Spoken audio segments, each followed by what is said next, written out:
شروع اللہ کے نام سے جو رحمان و رحیم ہے۔ اللہ نے سن لی اس عورت کی بات جو اپنے شوہر کے معاملے میں تم سے تکرار کر رہی ہے اور اللہ سے فریاد کیے جاتی ہے۔ اللہ تم دونوں کی گفتگو سن رہا ہے، وہ سب کچھ سننے اور دیکھنے والا ہے۔ تم میں سے جو لوگ اپنی بیویوں سے زہار کرتے ہیں ان کی بیویاں ان کی مائیں نہیں ہیں، ان کی مائیں تو وہی ہیں جنہوں نے ان کو جنا ہے۔ یہ لوگ ایک سخت ناپسندیدہ اور جھوٹی بات کہتے ہیں، اور حقیقت یہ ہے کہ اللہ بڑا معاف کرنے والا اور درگزر فرمانے والا ہے۔ جو لوگ اپنی بیویوں سے زہار کریں پھر اپنی اس بات سے رجوع کریں جو انہوں نے کہی تھی تو قبل اس کے کہ دونوں ایک دوسرے کو ہاتھ لگائیں ایک غلام آزاد کرنا ہوگا۔ اس سے تم کو نصیحت کی جاتی ہے، اور جو کچھ تم کرتے ہو اللہ اس سے باخبر ہے۔ اور جو شخص غلام نہ پائے وہ 2 مہینے کے پے در پے روزے رکھے قبل اس کے کہ دونوں ایک دوسرے کو ہاتھ لگائیں، اور جو اس پر بھی قادر نہ ہو وہ 60 مسکینوں کو کھانا کھلائے۔ یہ حکم اس لیے دیا جا رہا ہے کہ تم اللہ اور اس کے رسول پر ایمان لاؤ۔ یہ اللہ کی مقرر کی ہوئی حدیں ہیں اور کافروں کے لیے دردناک سزا ہے۔ جو لوگ اللہ اور اس کے رسول کی مخالفت کرتے ہیں وہ اسی طرح ذلیل و خوار کر دیے جائیں گے جس طرح ان سے پہلے کے لوگ ذلیل و خوار کیے جا چکے ہیں۔ ہم نے صاف صاف آیات نازل کر دی ہیں اور کافروں کے لیے ذلت کا عذاب ہے۔ اس دن یہ ذلت کا عذاب ہونا ہے جب اللہ ان سب کو پھر سے زندہ کر کے اٹھائے گا اور انہیں بتا دے گا کہ وہ کیا کچھ کر کے آئے ہیں۔ وہ بھول گئے ہیں مگر اللہ نے ان کا سب کیا دھرا گن گن کر محفوظ کر رکھا ہے، اور اللہ ایک ایک چیز پر شاہد ہے۔ کیا تم کو خبر نہیں ہے کہ زمین اور آسمانوں کی ہر چیز کا اللہ کو علم ہے؟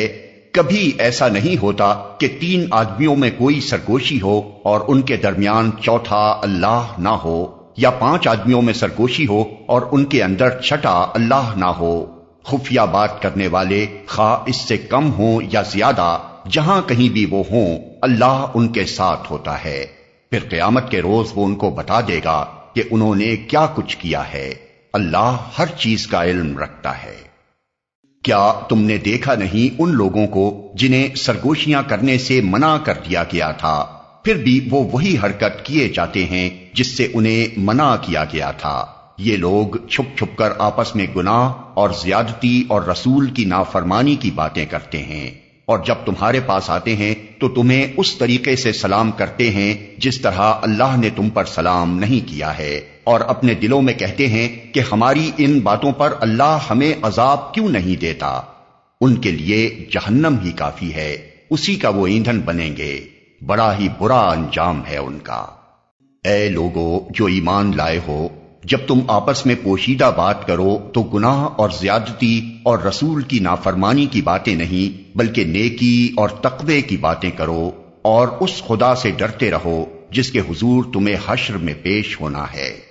کانا پھوسی تو ایک شیطانی کام ہے، اور وہ اس لیے کی جاتی ہے کہ ایمان لانے والے لوگ اس سے رنجیدہ ہوں، حالانکہ بے اذن خدا وہ انہیں کچھ بھی نقصان نہیں پہنچا سکتی، اور مومنوں کو اللہ ہی پر بھروسہ رکھنا چاہیے۔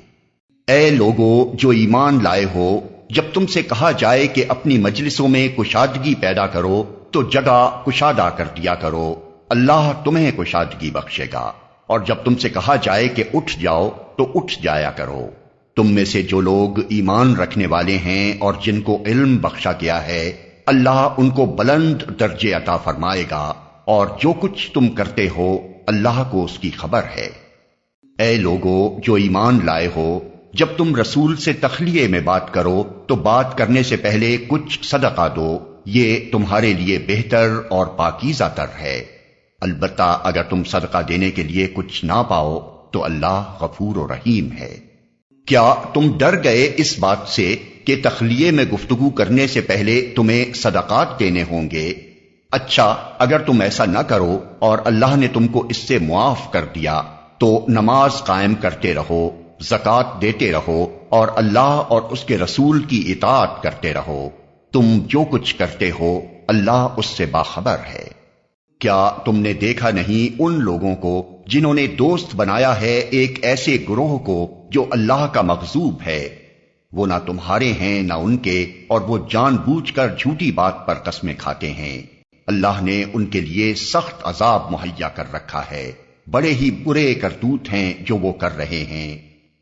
انہوں نے اپنی قسموں کو ڈھال بنا رکھا ہے جس کی آڑ میں وہ اللہ کی راہ سے لوگوں کو روکتے ہیں، اس پر ان کے لیے ذلت کا عذاب ہے۔